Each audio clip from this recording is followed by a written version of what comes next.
Olá, pessoal, tudo bem?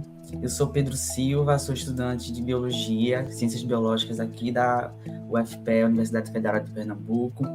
E hoje estamos em mais um episódio do podcast Transcrição e nós estamos trazendo para você uma temática super interessante, bastante legal, que é sobre o diagnóstico clínico utilizando algumas ferramentas moleculares que revolucionou e vem revolucionando ainda o mundo da ciência. E para este episódio de hoje, nós estamos contando com a presença de Mariana, que também é uma das graduandas. Mariana pode se apresentar. Olá, pessoal. Eu sou Mariana Vasconcelos. Eu também sou estudante da Federal, mas faço odontologia. E também, para abordar o tema, né, nós convidamos a professora Pietra Pedroso, né, que ela é mestre e doutora, né, em Ciências Biológicas pela UFMG, e ela vai falar trazer um pouco sobre um pouquinho da história, né, e como é utilizada essas ferramentas moleculares para o diagnóstico clínico, certo? Ela também trabalhou 5 anos, não foi, em laboratório, e nesse tipo de diagnóstico, utilizando essas ferramentas moleculares. Professor, eu passo a palavra para a senhora. Bom dia, gente. Muito obrigada pelo convite. Eu agradeço por estar aqui nesse podcast, né? E para mim é uma honra estar aqui hoje com vocês. Bom, para começar, eu já tenho uma primeira pergunta para a senhora já engatinhar, né? No assunto, como que era feito esse diagnóstico clínico de algumas doenças infecciosas e como se deu, né, esse surgimento, né, dessas ferramentas moleculares, qual foi o impacto que ela gerou assim logo no início? Bom, Pedro, é importante que a gente sempre tenha em mente que a ferramenta molecular, ela complementou o diagnóstico clínico, né? Porque às vezes a gente pensa, como que era feito esse diagnóstico clínico, né? Ele não deixou de ser feito de forma alguma, né? A gente ainda precisa dessas ferramentas. Então, a parte molecular, ela foi um complemento a tudo isso, né? Então, o diagnóstico de doenças infecciosas, genéticas, antes das ferramentas moleculares, elas se baseavam muito no conjunto dos métodos clínicos, laboratoriais, epidemiológicos, que não eram tão específicos assim como essas técnicas atuais moleculares, né?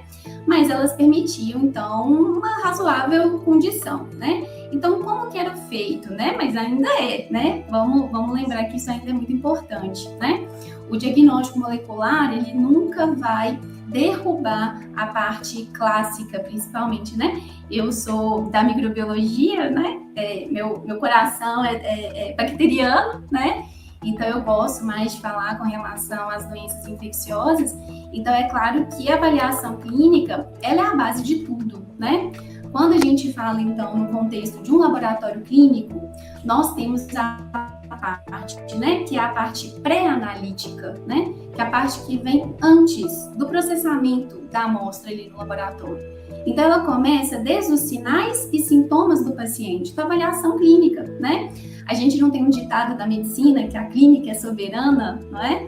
Então, a gente pode ter resultado molecular, a gente pode ter resultado microbiológico, que é um médico que vai correlacionar tudo ali e pensar se faz sentido ou não, né? Tanto que, quando a gente estava ali trabalhando no laboratório, a gente ficava morrendo de medo de algum questionamento, de alguma coisa com relação aos resultados que eram liberados, né?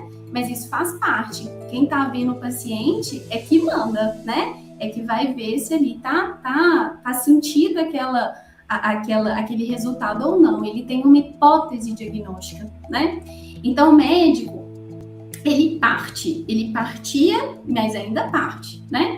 De sinais e sintomas. Então, se o paciente tem febre, tosse, diarreia, lesão de pele, qual é o tempo da evolução da doença, se tem histórico de contato com o doente, qual é o contexto epidemiológico, então se tem um surto local, se tem alguma condição sanitária, se o paciente ele foi vacinado, né?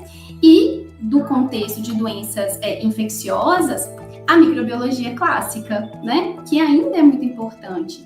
Então, a microscopia direta, então, quando a gente enxerga os micro-organismos ali, né? Então, as colorações de Gram, para diferenciar bactérias gram-positivas, gram-negativas, né? Que isso remete, então, ao constituinte, ao corpinho bacteriano, né? Quando a bactéria é ácida, a gente fala que é ácido álcool resistente, né? Ela tem uma constituição diferente, como, por exemplo, para a Mycobacterium tuberculosis, então, a bacterioscopia direta, a coloração de Zio-Nielsen, né? A observação, por exemplo, de parasitas, então, essa microscopia direta. E também a cultura dos micro-organismos, né? Então, os métodos clássicos de semeio dessas amostras em meio de cultura. Então, a gente tem o tipo de crescimento. Eu gosto de falar para os meus alunos aqui, né? E Pedro foi meu aluno, que a gente precisa namorar a placa, né? Olhar as colônias, ver como que elas se comportam, porque isso já remete muito, né? A qual micro-organismo, as quais micro-organismos que estão ali. Então, os testes bioquímicos, então a gente tem aquele tanto, né? Fermentação de açúcar, produção de enzimas, enfim, então toda essa parte de cultura de micro-organismos. Dependendo, então, do estágio da doença, a gente também tem os testes sorológicos, né? Que é a reação do sistema imune. Então, a gente vai medir anticorpo, como, por exemplo, VDRL para sífilis, reações de aglutinação e etc, né?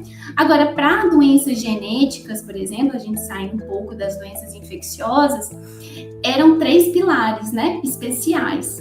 O diagnóstico clínico, então muitas síndromes genéticas eram reconhecidas por características físicas típicas, né?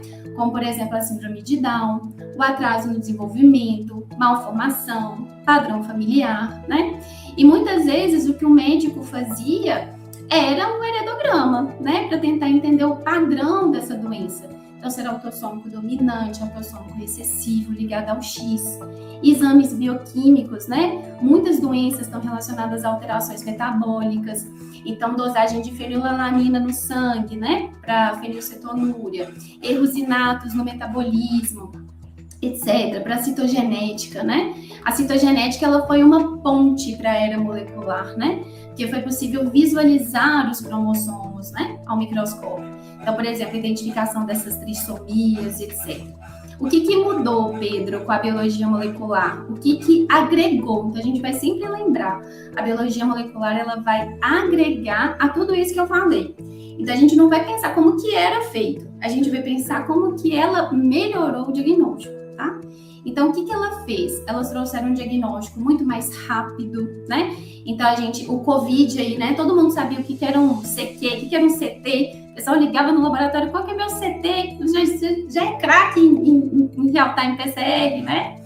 Então, PCR em horas. Antes eram dias, semanas, a gente pensar no crescimento de Mycobacterium tuberculosis, né? Que é um micro-organismo causador de tuberculose. Quanto tempo que a gente precisa para ver uma colônia? Meses, né? Para o diagnóstico molecular, em horas, a gente vê um resultado, inclusive se ele tem resistência ao antimicrobiano utilizado para tratamento, né? Ele vai ter uma maior sensibilidade, ele vai ter uma maior especificidade para doenças genéticas, a identificação de mutações genéticas, de inferências, né? Então, o que a biologia molecular fez? Ela revolucionou todo esse diagnóstico para dar mais assertividade e mais efetividade ao diagnóstico ao paciente. Entendi direitinho. E foi também a questão que a senhora falou, né, sobre o tempo em que essas condições, né, são trazidas ao paciente de uma forma mais rápida, né? Porque antes Sim.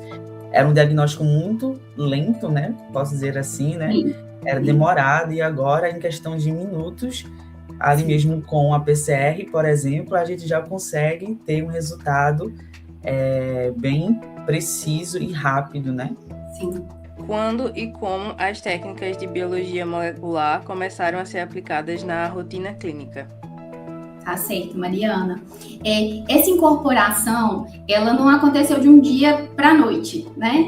Ela foi um processo devagarzinho, que se consolidou entre o final dos anos 80 e 90. Eu acho que vocês não tinham nem nascido ainda, né? Então, à medida que os métodos se tornaram mais rápidos, reprodutíveis, padronizáveis, economicamente viáveis para o laboratório, né? Infelizmente, é uma técnica que ainda é cara, né? Então, a gente precisa popularizar o diagnóstico molecular, né? Então, no final dos anos 70, início dos anos 80, né? A biologia molecular era essencialmente na pesquisa básica, tá? Mas ela lançou as bases para o diagnóstico clínico. Então, por exemplo, a descoberta de algumas enzimas de restrição, né, que são enzimas que cortam o DNA, permitiu cortar esses DNAs em pontos específicos, né? Existem alguns testes que se baseiam nisso, né? Como, por exemplo, identificação de linhagens de micro-organismos, a gente pode usar PCR-FLP, que a gente fala, que usa essas enzimas de restrição. Então, por exemplo, no meu doutorado, eu queria ver se os Staphylococcus, que é um gênero bacteriano, né? Se aquele isolado que eu achei num hospital era o mesmo que eu tinha achado em um outro hospital. Então, o que eu fiz? Eu fiz uma PCR-RFLP com essas enzimas de restrição, porque ele dá um padrão para cada amostra. Se são padrões iguais, significam que é o mesmo isolado. Então, o que está acontecendo? Uma disseminação desses micro-organismos em diferentes hospitais. Então, o que a gente precisa pensar? Em métodos de contenção da disseminação desses micro-organismos, né? Porque os profissionais de saúde, principalmente, eles vão, então, disseminando esses micro-organismos ali, né? Então, é só um exemplo para vocês verem, né? Que foi lá nos anos 80, mas agora a gente já consegue ter aplicabilidade, né? Principalmente, por exemplo, no caso de vigilância epidemiológica, né? Então, desenvolvimento da hibridização de ácidos nucleicos, a clonagem, né? Então, essa aplicação clínica ainda era um pouco mais pontual, lenta, mais relacionada aos centros de pesquisa, tá? Agora, mais ou menos em 1985, foi um ponto de virada com a invenção da PCR, né? O que é a PCR? É uma reação em cadeia de polimerase. Então, a gente tem um iniciador, um primer, que é específico a uma região, ele aumenta, ele amplifica, né? Reação em cadeia de polimerase. Ele amplifica aquele fragmento várias vezes e depois por ferramentas, né? De gel de agarose, gel de acrilamida, e a gente utiliza o intercalante de DNA, essa banda, né? Brilha e eu consigo enxergar aquela reação compositiva. Então, por exemplo, se eu suspeito da presença de um Staphylococcus aureus naquela amostra, o que eu posso fazer? Um iniciador específico para Staphylococcus aureus, onde eu faço essa reação, e se eu ver essa banda brilhante, eu falo, o paciente tem uma infecção por Staphylococcus aureus, né? Então, eu consigo amplificar pequenas quantidades de DNA em poucas horas, eu consigo trabalhar com amostras clínicas, como sangue, secreção, eu consigo detectar patógenos difíceis ou impossíveis de cultivar, né? Então, eu já dei o exemplo para vocês de Mycobacterium tuberculose, né? E outros micro-organismos, por exemplo, no caso dos vírus, né? Que são parasitas intracelulares obrigatórios. Então, a gente precisa dessas ferramentas de biologia molecular, né? Porque o cultivo de vírus é muito difícil em laboratório, a gente precisa de cultivo de célula, né? Então, no final dos anos 80, a gente teve uma gradual inserção dessas rotinas no laboratório, né? Principalmente no campo das doenças infecciosas, vindo com a PCR, né? Então, a detecção de HIV, carga viral, principalmente utilizando o PCR em tempo real, né? Que a gente consegue quantificar, então a gente consegue ver se o paciente ele está diminuindo, se a terapia ela está eficaz. Porque se o paciente, né, se a carga viral não diminuiu, inclusive a gente tem outros testes genéticos para a gente ver se o vírus HIV é resistente aos antirretrovirais. Olha que legal. Então, uma coisa complementa a outra, né? Diagnóstico de hepatites virais, né, como HPV, HCV, tuberculose, vírus como HPV, tá? Então, tudo isso foi auxiliando tudo nesse contexto, né? Com relação às doenças genéticas também, então a gente tem a inserção desses diagnósticos também, né? Então, a fibrose cística com a detecção das mutações nos genes relacionados à doença, né? Distrofia muscular de Duchenne, hemocromatose hereditária, né? E os testes pré-natais em famílias de risco, né? Aí, nos anos 2000, a gente teve uma consolidação maior na rotina clínica, né? Eu acho que com a Angelina Jolie foi uma personagem muito interessante nesse contexto, né? Porque ela fez um teste genético para ver se ela tinha uma mutação relacionada a um câncer de mama. Isso foi veiculado na mídia e eu acho que todo mundo começou a se interessar por isso, né? E falavam, eu acho que eu vou fazer isso também, né? Então isso popularizou para quem tem dinheiro, né? Para arcar com esse tipo de exame. E, mais uma vez, a pandemia da Covid-19, né? Então, a gente precisou de muito esforço com relação à PCR em tempo real. Eu acho que todo mundo hoje em dia já sabe o que é uma PCR em tempo real. Todo mundo agora quer diagnosticar, né? Antigamente a gente falava assim, o médico falava, isso aqui é uma infecção viral, né? Mas hoje em dia, muitas vezes, o paciente ele quer saber quem que é. É um adenovírus? É um metapneumovírus? É um coronavírus? Né? Então, a Covid, ela fortaleceu, tá? Um dos impactos positivos, talvez, da pandemia, né? Seja essa disseminação com relação a isso. E essas figuras da mídia, né? Que fazem com que mostre a importância do diagnóstico molecular em diversos contextos, Mariana. Uma das minhas, eu ia fazer uma pergunta para você, que era justamente como que essas técnicas moleculares não influenciaram, né, mas tipo ganharam força na pandemia, né, como que era a rotina, né, nesse diagnóstico, como era utilizado, né, porque foi realmente de grande e necessária ajuda nessas técnicas moleculares. Sim. Uma pergunta... Na pandemia, Pedro, olha para você ver, eu trabalhava num grande laboratório lá em Belo Horizonte e a gente precisou mudar toda a estrutura, inclusive física, do laboratório. Porque é claro que a gente já liberava resultado de PCR em tempo real, existiam máquinas automatizadas já. O que você faz? Você pega as amostras, coloca dentro da máquina, a máquina extrai o DNA, faz a reação de PCR, já tem um relatório, o que você precisa fazer é só conferir e liberar o resultado. É todo automatizado. Isso era bem estabelecido para, igual eu falei, HIV, HCV, HBV, tem testes, kits, empresas que fornecem esses kits. Mas a gente devia liberar, vamos colocar, uns 100 resultados por dia disso. Agora, a pandemia, a gente liberava cerca de 3.000, 4.000 resultados de Covid por dia. Então, essas máquinas, elas já não eram suficientes para a demanda, né? Então, a gente teve que fazer uma força-tarefa, quase que todo mundo do laboratório, inclusive quem era da genética humana, teve que parar um pouquinho e ir para o diagnóstico de Covid. Então, a gente fez como se fosse um sistema de produção, né? Comprou máquina, existem máquinas também que conseguem pipetar os reagentes automaticamente para fazer as reações, mas ao mesmo tempo que as máquinas estavam lá, os técnicos também ficavam pipetando, então tinha um técnico que ficava só por conta de fazer a placa, outro que ficava só por conta de pipetar o RNA, né? Depois colocava no termociclador e os especialistas lá, liberando o resultado, né? Depois do outro. E o que é importante a gente se atentar, né? É que o especialista que vai trabalhar com diagnóstico molecular, ele tem que ter muita atenção. O SARS-CoV-2, que é o agente da Covid-19, ele é um vírus RNA e, Pedro, ele contaminava toda a rotina. Então, quando um paciente tinha uma carga viral muito alta, é quase que a placa inteira era positiva.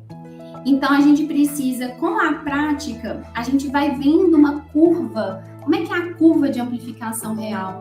Como que é uma curva que parece ser uma contaminação? Então, isso vai ajudando você a ficar um pouco mais cabreiro com relação à liberação desses resultados. E muitas vezes, quando a gente está inseguro, o que a gente tem que fazer? É repetir, né? A gente não tem que ficar pensando, a gente não tem que liberar resultado na dúvida, né? Então, repete e confirma aquele resultado, né? Porque pode haver esses problemas de contaminação, especialmente nesses casos. Então, a pandemia, ela foi um aprendizado com relação a tudo, né? Ao vírus, que a gente não conhecia, as nossas práticas ali no laboratório, a contaminação. Então, foi muito trabalho, mas foi muito aprendizado. E eu acho que o que a gente carrega de benefício da pandemia é isso. É um pouco dessa disseminação dessas ferramentas de PCR e PCR em tempo real, que são muito importantes. E, além disso, se implementou muito a vigilância genômica, né?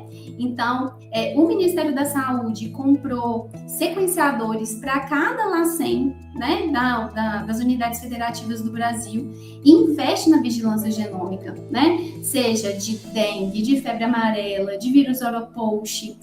Eu trabalhava no LACEN, lá de Minas Gerais, e a gente começou a ver muitos casos de oropouche. Ou seja, o vírus saiu da bacia amazônica e começou a disseminar para os outros lugares.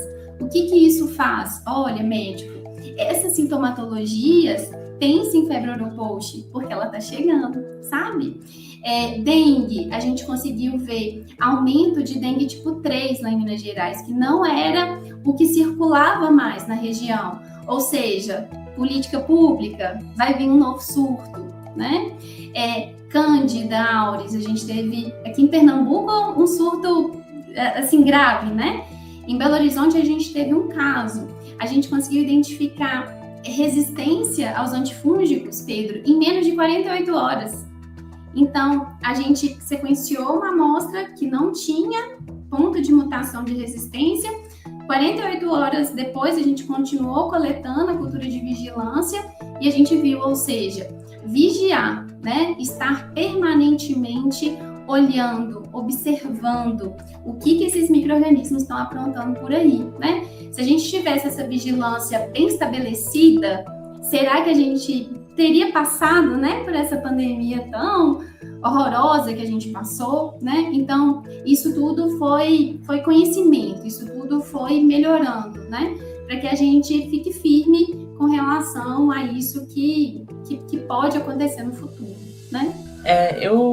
Eu ia fazer uma pergunta sobre como algumas ferramentas podem ser utilizadas no diagnóstico de algumas doenças genéticas, mas aproveitando que essa sua fala, eu queria saber como que essas técnicas moleculares, se pudesse me exemplificar alguns exemplos também, por favor, de como elas ajudaram para visualizar o crescimento de algumas doenças infecciosas, por exemplo, a tuberculose.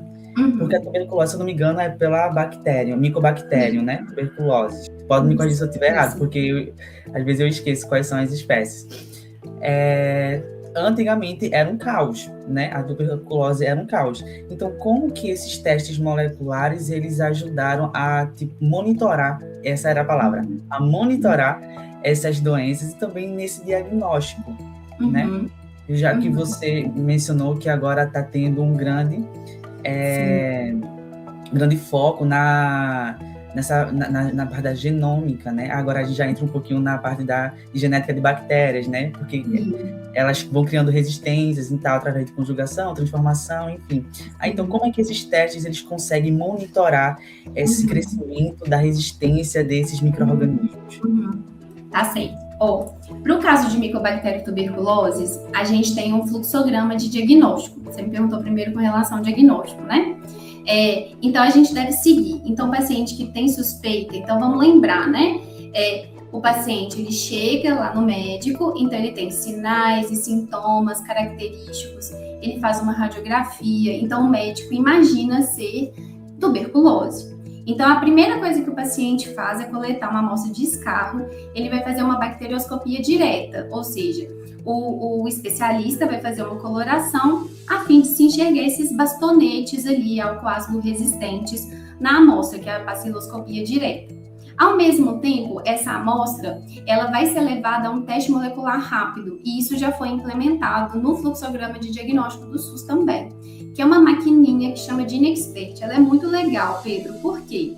É um cartuchinho que você coloca esse escarro lá dentro, fecha o cartucho e coloca dentro da máquina. Olha que beleza, pronto, acabou. A máquina, ela extrai o DNA, faz a reação de PCR e vê resistência à rifampicina, que é um dos primeiros antimicrobianos que são utilizados, né? O paciente com tuberculose, ele tem um tratamento muito longo, são vários antimicrobianos, rifampicina é um deles, né? Que vai utilizar na primeira fase ali do tratamento. Então, isso é liberado em 3, 4 horas. Então, vamos imaginar, o paciente com tuberculose, né? Para a gente poder, a bacterioscopia direta, a sensibilidade é horrível, né? Então, muitas vezes, se emite um resultado negativo mesmo, que tem que usar um padrão ouro. Por isso que eu falei com vocês, a gente nunca vai fragmentar a biologia molecular ao diagnóstico convencional, né? Daquela primeira pergunta que você me fez. O padrão ouro para diagnóstico de Mycobacterium tuberculosis continua sendo cultivo. Mas se eu já tenho um molecular falando que o paciente foi positivo, o que eu já posso fazer? Eu posso tirar ele de contato de outras pessoas, eu posso ver as outras pessoas que ele teve contato, eu posso já mandá-las para o diagnóstico. Então, olha a importância ali, né, epidemiológica. Agora, com relação à vigilância, que você me perguntou, ela ainda não é totalmente implementada, tá? Então, ela fica por conta de pesquisa dentro dos LACENS. Isso é feito, tá? É um pouco mais complexo do que com relação aos vírus, porque o genoma bacteriano é muito maior, né? E o Mycobacterium tuberculosis é um pouco mais difícil de ser trabalhado, mas isso é feito, tá? E esses dados, eles são publicados em plataformas distintas. Então, o que a gente tem? A vigilância dos micro-organismos que estão ali mais circulantes. Resistência. O que a gente pode fazer? A gente pode sequenciar o genoma completo do Mycobacterium tuberculosis. Então, para isso, a gente usa uma plataforma que a gente chama de sequenciamento de nova geração. É um sequenciamento, né? Uma plataforma muito recente, que a gente vai sequenciar aquele genoma, aquelas partezinhas, a gente chama de reads, né? Várias vezes. Então, a gente usa ferramentas de bioinformática, e aí a gente entra em um novo mundo agora, né, da bioinformática, que é muito importante, para a gente conseguir, imagina quanto dado genético a gente vai ter, né? Então, a gente precisa traduzir esses dados genéticos, né, por um bioinformata, que vai pegar os bancos de dados e vão falar, olha, agora a gente tem 5% das linhagens que foram resistentes a tais antimicrobianos, qual é o gene que está relacionado, né? O padrão ouro para resistência é a genética, né? É a presença do gene. Então, se pode surgir outros mecanismos de resistência. Então, isso é visto. Mas lembrando que, por hora, ainda é pesquisa. Então, a parte de vigilância, ela tem começado a caminhar mais para os vírus, né? O interesse maior com relação aos vírus, até porque são micro-organismos que replicam numa velocidade muito maior, então uma possibilidade de desenvolvimento de pontos de mutação muito mais facilmente do que o Mycobacterium tuberculosis. Mas para pesquisa, existe, Pedro. E aí a gente tem que ir nos bancos genéticos e a gente olhar. Felizmente, a taxa de resistência ela ainda não é tão alta para Mycobacterium tuberculosis. Mas desde a pandemia, a gente viu um aumento da resistência. A gente viu muitas pessoas utilizando antimicrobianos de maneira inadequada, né? E muito legal também, existem alguns estudos genéticos agora, né, de genômica, que você me perguntou, dentro de um contexto que a gente chama One Health. Vocês já ouviram falar disso? Não, eu acho que não. Não, também chama não. Uma só saúde. O que isso significa? Tudo que a gente faz está interligado, tudo. Então, se a gente lança um antimicrobiano nos rios, nos mares, se a gente tem um aquecimento global, tudo está interligado. Então, a gente vai dar do humano, a gente não está preocupado mais agora só com o humano. O que aconteceu com o SARS-CoV-2? Veio do mercado, né? De um animal, né? O Nipah, né? Que tem se falado agora, né?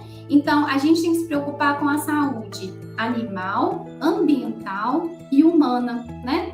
Então, a gente tem começado agora a investigar, e a minha linha de pesquisa são micro-organismos multiresistentes em animais, em ambiente, em água, né? Porque são esses micro-organismos que podem causar uma infecção em um paciente e quando ele for lá no hospital, esse micro-organismo já vai ser resistente à sua última opção terapêutica. Então, esses estudos também, né, com essas ferramentas também de sequenciamento de nova geração, têm auxiliado no entendimento da disseminação e circulação de micro-organismos resistentes, não só em humanos, não só em hospital, mas em toda uma comunidade. A gente fez um estudo lá em Belo Horizonte em uns animais que chamam coatis.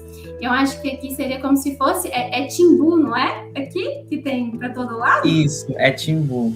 Ou então saruê. Ah, tá. Lá são os coatis que ficam para todo lado.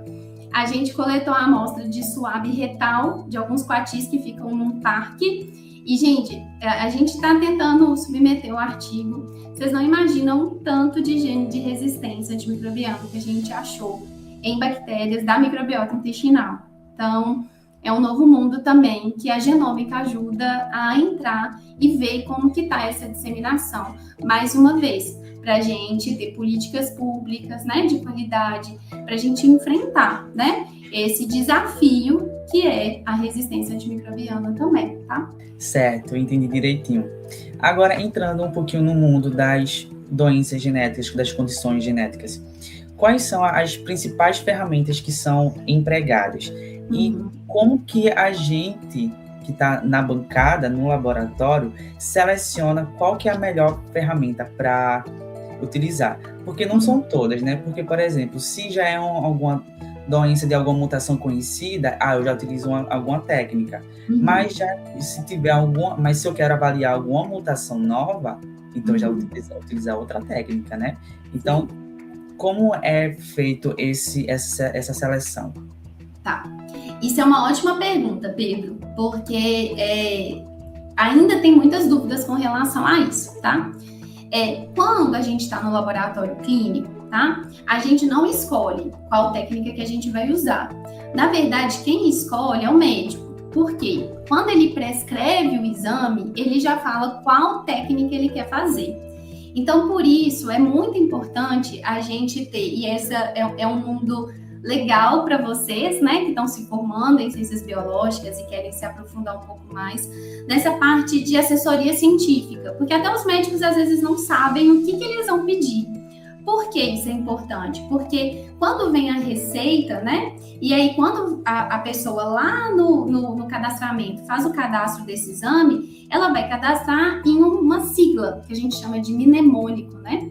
Então, quando chega no laboratório, ele só segue, tá? Ele só segue aquele fluxo. Então, quais ferramentas que a gente pode ter, tá? A PCR, ela também é feita, tá? Para diagnóstico de doenças genéticas, tá?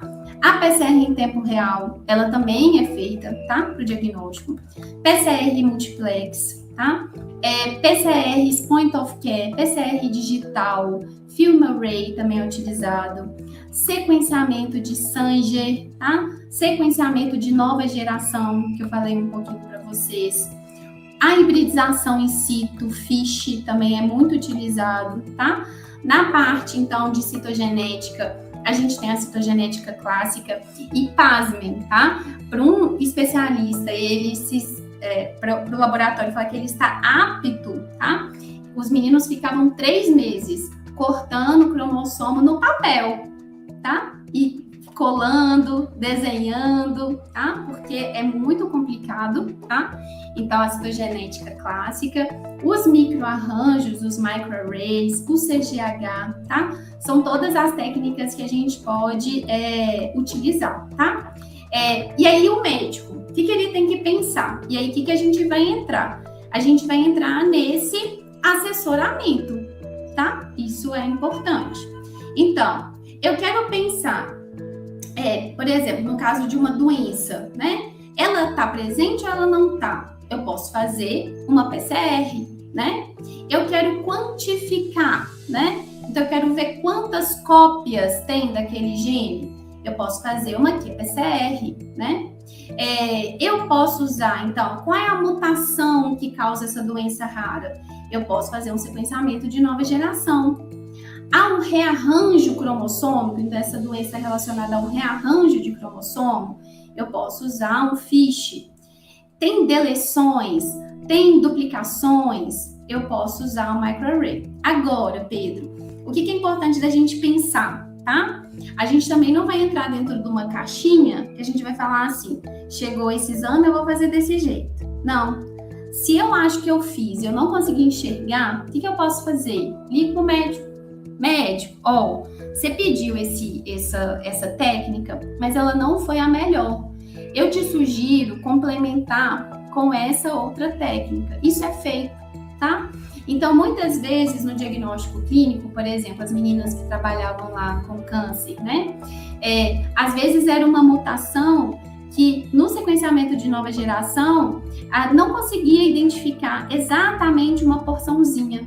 Então, elas pediam para repetir aquela porçãozinha por uma outra metodologia, por um SANGE, por exemplo, tá?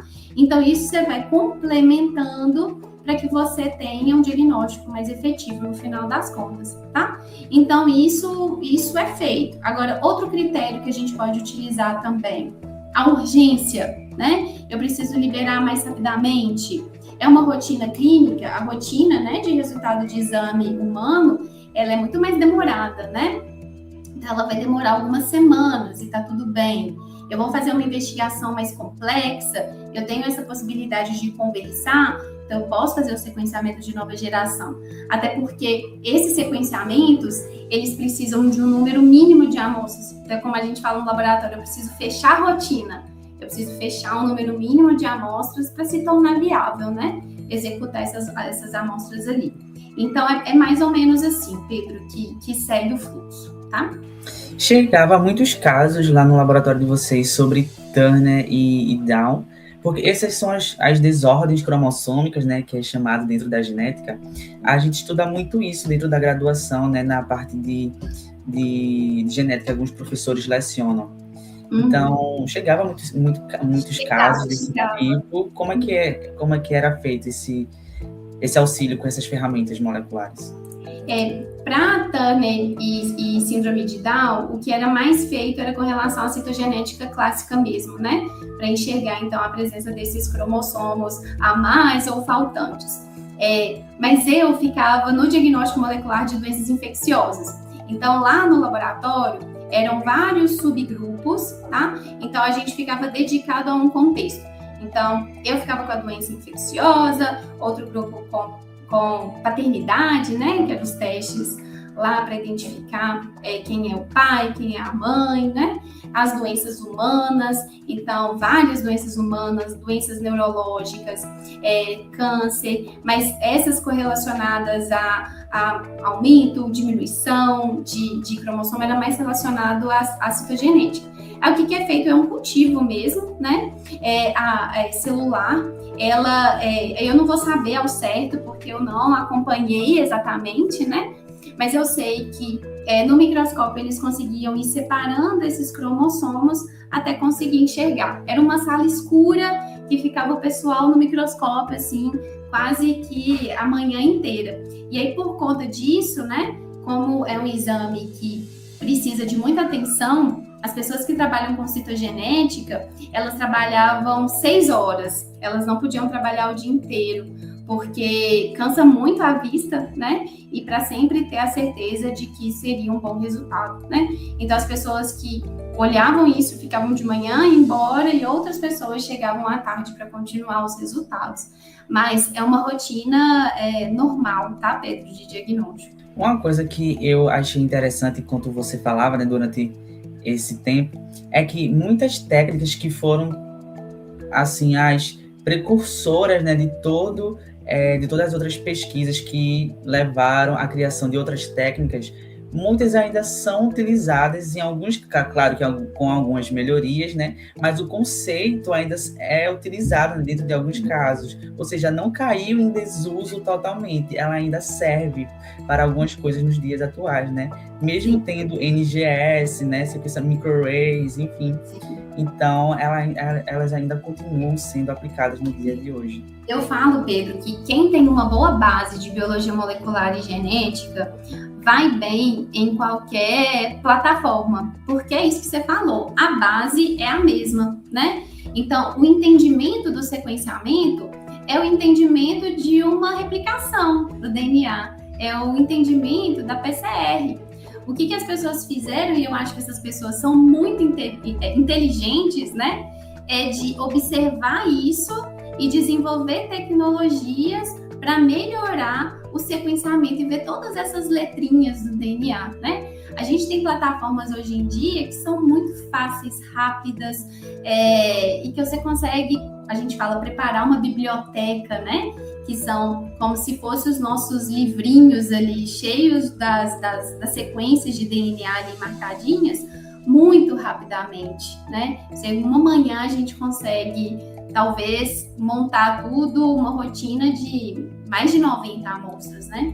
Então, são pessoas muito inteligentes que conseguem pegar essa base e desenvolver boas tecnologias. Quais são os principais desafios enfrentados pelos laboratórios para implementar ou manter as tecnologias moleculares e citogenéticas avançadas, como, por exemplo, custos, infraestruturas e capacitação técnica? Sim. Mariana, a principal dificuldade desses laboratórios é realmente a infraestrutura, o custo e o profissional, tá?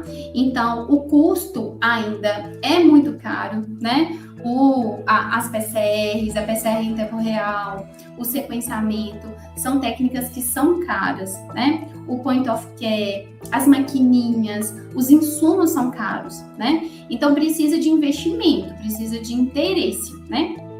Lá no laboratório que eu trabalhava, a gente até começou a fazer algumas pesquisas com relação ao valor em saúde. Por quê?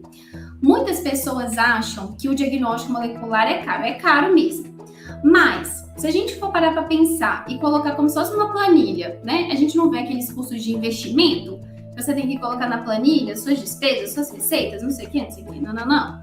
Então, por exemplo, se eu coloco então numa planilha os custos que eu tive para poder implementar um diagnóstico molecular e eu coloco em outra, né, os custos que eu tive, por exemplo, em clínica, em tratamento, em leito, que às vezes o paciente ficou muito mais tempo do que deveria ou poderia. Será que não é o mesmo custo, né? Então, era isso que a gente estava tentando enxergar, tá? Mas ainda é uma barreira, porque de imediato o custo é grande, né? A infraestrutura, então o pensamento ali, ele é um diagnóstico que a gente fala que é um fluxo único, né? A gente precisa pensar que os reagentes não podem ficar numa mesma geladeira que as amostras, né? Onde eu faço a PCR, eu não posso ter produto amplificado. Então, eu preciso ter regiões dentro do laboratório, né? Quando a gente fazia teste de sexagem fetal, inclusive, né? Para ver o sexo do bebê no sangue da mãe, é uma PCR, olha para você ver, Pedro, é uma PCR, né? E dentro da salinha, homem não podia entrar de jeito nenhum, porque homem tem ali presença, né? O que detecta é uma porçãozinha presente, um gene presente no cromossomo Y. O homem pode contaminar a amostra. Então, olha para vocês verem o cuidado que tem que ter. Luz ultravioleta para todos os lados, né? Para evitar a contaminação. Então, a infraestrutura é importante ali, né? E principalmente pessoas que saibam ali, né? Preparar a amostra, que tenha conhecimento, que tenha isso, né? Conhecimento em biologia molecular, em genética. Isso é muito difícil, tá? Às vezes as pessoas não saem da graduação com um bom conhecimento em biologia molecular. Eu sei que é uma matéria muito difícil, né? Biologia molecular e genética, porque às vezes é muito abstrato, né? A gente não consegue enxergar, então isso às vezes é uma dificuldade. Então, é uma dificuldade para o laboratório também. Pessoas bem preparadas para trabalhar nessa rotina. Tá, Mariana? Então, assim, eu falaria custo, infraestrutura e pessoas ali disponíveis. É que eu percebi que o biólogo, ele está muito envolvido nesses processos. Porque ficam falando que a gente não tem vaga de emprego. Mas, sabe, são muitos caminhos só Sim. dentro dessa área, né, que a gente pode seguir, sabe? Então, como que é, assim, de uma forma geral, o papel do biólogo dentro dessa área? E, tipo assim, para aqueles que vão... Eu não vou seguir essa área porque eu não sou muito da saúde e da genética. Eu sou muito mais da microbiologia mesmo, da microbiologia ambiental. Apesar de que eu gosto muito da genética bacteriana, de entender esse processo. Mas, para aqueles que querem, né, seguir essa área, qual que é o conselho assim, que você dá para quem quer seguir essa área de diagnóstico clínico, né, tanto na parte de diagnóstico de doenças infecciosas, tanto quanto para a de doenças genéticas? Olha, Pedro, quando eu trabalhava em diagnóstico clínico, do meu lado era só biólogo, tá? A maior parte era biólogo. Por que eu acho, tá, que é biólogo? Porque o biólogo, ele é curioso por natureza, né? Ele gosta de estudar, ele gosta de pesquisar, ele tem um conhecimento amplo, ele é crítico, o que a gente precisa ter. Eu não sei se durante a formação, como o curso ele é muito amplo, faz com que a gente, e acadêmico, né? Faz com que a gente comece a questionar, pensar. Então, são profissionais que acabam que os laboratórios gostam desse tipo de profissional, né? Justamente por conta disso, eu acho, da nossa natureza, né? Crítica, pesquisadora, a nossa veia pesquisadora, tá? Então, eu acho que o papel do biólogo, ele é essencial, porque ele gosta de discutir. A gente tinha muito isso, né? De ter que ligar para um assessor, de ter que ligar para um médico, discutir. A gente gosta disso, né? Eu acho que isso é do biólogo, essa interpretação, essa integração com equipe, essa pesquisa translacional. Isso é da gente, né? Então, eu acho que é um mercado em ampla ascensão, e principalmente a parte de bioinformática, inteligência artificial, né? Então, assim, é um mercado ótimo para quem gosta, né? Não é o seu caso, a microbiologia eu amo também, mas é uma boa área, tá? Conselhos que eu poderia dar, né, para um estudante. Ter uma base sólida em biologia molecular. Então, biologia molecular, genética, microbiologia, bioquímica, fisiologia básica. Lembra, Pedro, igual eu falei com você, a gente nunca vai desmembrar a biologia molecular da microbiologia clássica. Então, muitas vezes chegava lá no laboratório, Silvia, eu fiz um cultivo e eu tô achando que não é Mycobacterium tuberculosis, porque não tem aquele efeito corda, a cultura não parece, a colônia não parece, não tem aquele aspecto seroso, não tem aquela coloração. Você pode fazer uma PCR para mim para confirmar? Olha para você ver. Então, eu vi que não parece, né? Deixa eu confirmar com a ferramenta molecular, né? Então, eu não posso esquecer. Se eu estou trabalhando com genética humana, eu não posso desvencilhar do diagnóstico, eu não posso desvencilhar de que doença que eu estou falando. Porque depois, quando eu vou conversar com o médico, eu não posso só falar, tem uma mutação, não, né? Então, é um conhecimento de fisiologia, de bioquímica. Então, olha para você ver mais uma vez o biólogo aí, né, arrasando. Porque gosta desse tipo de coisa, né? E de estudar e de pesquisar, né? Que está na nossa veia, né? Aprender dados de computação. Eu falo que eu sou, assim, péssima nisso. É uma coisa que eu também, é um conselho para mim também. Porque para mim é muito difícil. Mas tem que aprender, né? Esses dados genômicos, essa vigilância que eu falei para vocês, né? Tudo isso eu preciso avaliar, né? Em dados de bioinformática. Então, lógica de programação, noção de bioinformática, análise de dados, como que funcionam esses painéis de NGS, essas interpretações, o desenvolvimento do pensamento crítico, né? Que eu falei para vocês que eu acho que a gente já tem, né? Na nossa veia.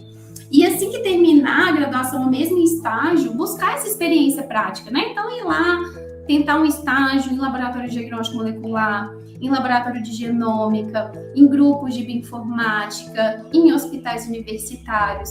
E, mais uma vez, nunca deixar de estudar.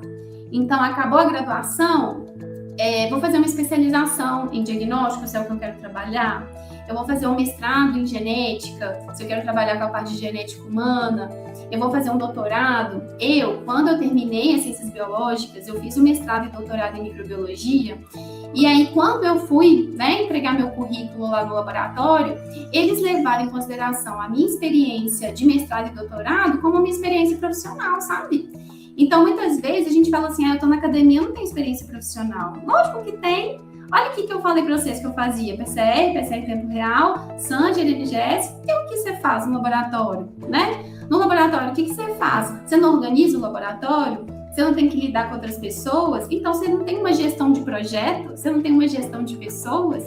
Então, são muitas coisas que a gente aprende na academia que são facilmente translacionadas para o mundo, o mercado ali, e que muitas vezes a gente esquece, né? Então, é isso. Meu conselho, basicamente, é esse, tá? Tá certo. Eu recebi uma pergunta aqui, uma pergunta popular. Aí eu vou ler aqui para a senhora, para você, que diz assim: existem novos vírus asiáticos em foco, né? Que a gente recebeu notícias, né, de vários sites que está emergindo, né, agora novos vírus asiáticos. Temos risco iminente de uma nova pandemia ou uma grande epidemia diante disto? Os avanços tecnológicos que alcançamos na pandemia da Covid podem nos colocar em situação melhor frente a outro desafio? Uhum. Boa pergunta, né, Pedro? É o assunto do momento, né?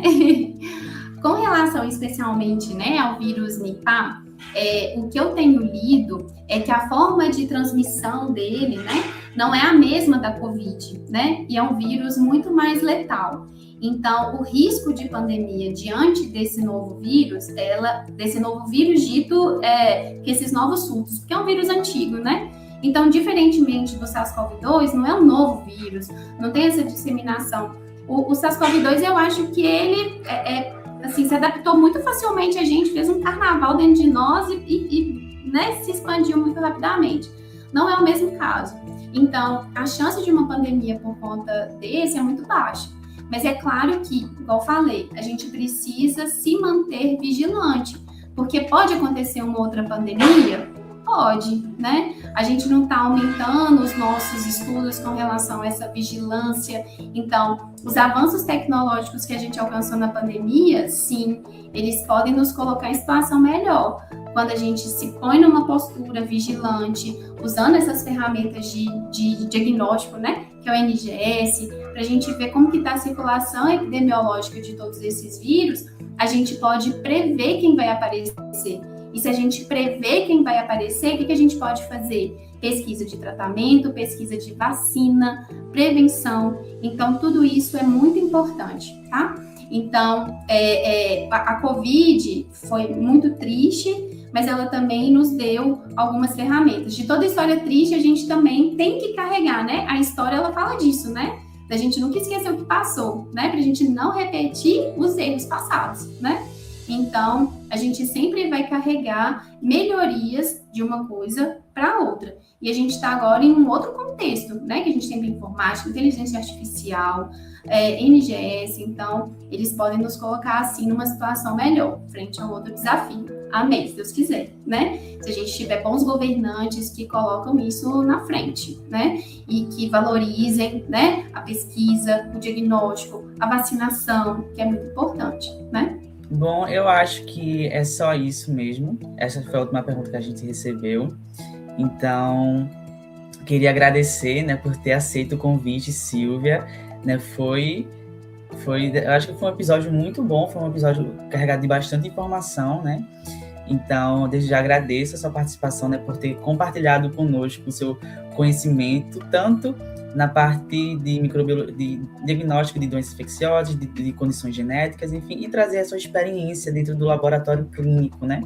Foi de bom agrado e só agregou, né? Então, quero agradecer também a professora Vilma, né, pela oportunidade, a Mariana, que está com problema com a internet, está lutando contra a internet dela, para poder permanecer aqui com a gente, mas é isso, eu queria só agradecer por ter aceito o convite, né, como eu já falei, pelo ótimo episódio. E quer falar mais alguma coisa, Silvia?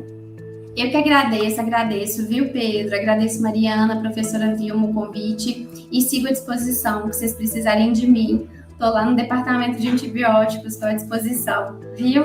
Foi muito bom conversar aqui hoje com vocês. Tá certo. Então, muito obrigado, pessoal, por acompanhar a gente nesse episódio e nos vemos no próximo.